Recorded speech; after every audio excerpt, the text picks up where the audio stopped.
différents orateurs pour 5 minutes. Pour le groupe La République En Marche, Madame Tiffany Degois.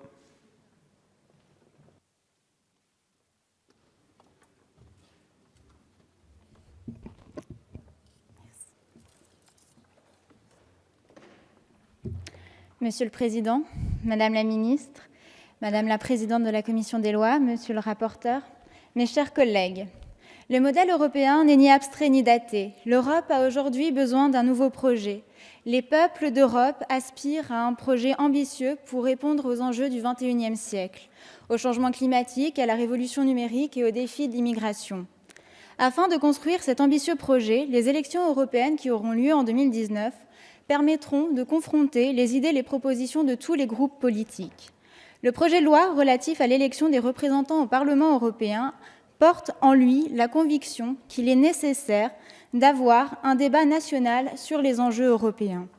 Quand aujourd'hui une circonscription aux élections européennes commence à Aurillac et finit à Chambéry, commence à Mâcon et finit à Mulhouse, le retour à la circonscription nationale peut difficilement susciter la crainte.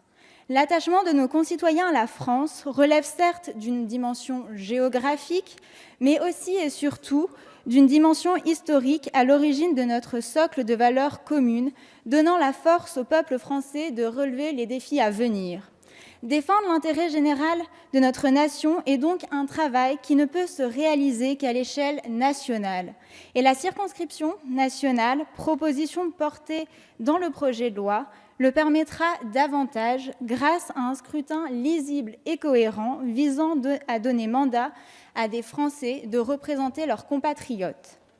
Face à un sujet aussi sensible que le droit électoral, il était essentiel d'obtenir un compromis en commission mixte paritaire avec le Sénat.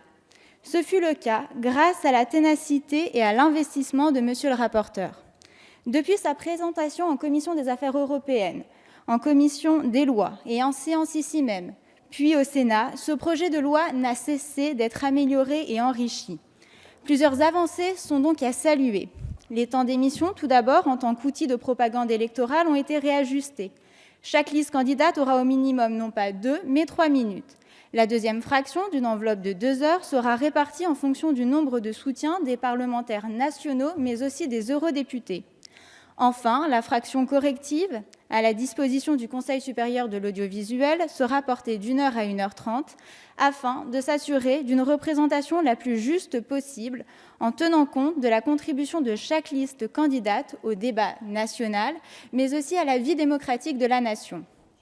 Un dispositif relatif au temps d'émission pour les élections législatives a également été introduit. Suite à une question prioritaire de constitutionnalité, le Conseil constitutionnel avait déclaré le 31 mai 2017 que les paragraphes 2 et 3 de l'article L. 167-1 du Code électoral étaient contraires à la Constitution, se fondant sur le fait que ces dispositions pouvaient conduire à l'octroi de temps d'antenne sur les services publics manifestement hors de proportion avec la participation à la vie démocratique de la nation des partis et groupements politiques. Il était ainsi impératif dans ce projet de loi de prévoir de nouvelles dispositions législatives sur cet aspect. Par ailleurs, le projet de loi a permis de renforcer la publicité des comptes de campagne, mais aussi d'introduire la règle visant dorénavant à attribuer le siège en cas d'égalité des suffrages à la liste dont la moyenne d'âge est la moins élevée, la plus jeune. Enfin, ce projet de loi mentionne la possibilité de mettre en place des listes transnationales au sein d'une circonscription européenne. Afin d'assurer la sécurité juridique de cette disposition, il y est fait référence à l'occasion des dispositions prévoyant l'entrée en vigueur du texte. L'Union européenne est certainement à réinventer, de sa politique commerciale commune à son absence de système social en passant par une Europe de la défense. Notre groupe politique parlementaire a la conviction que la première étape pour refonder l'Europe passe par une concertation nationale.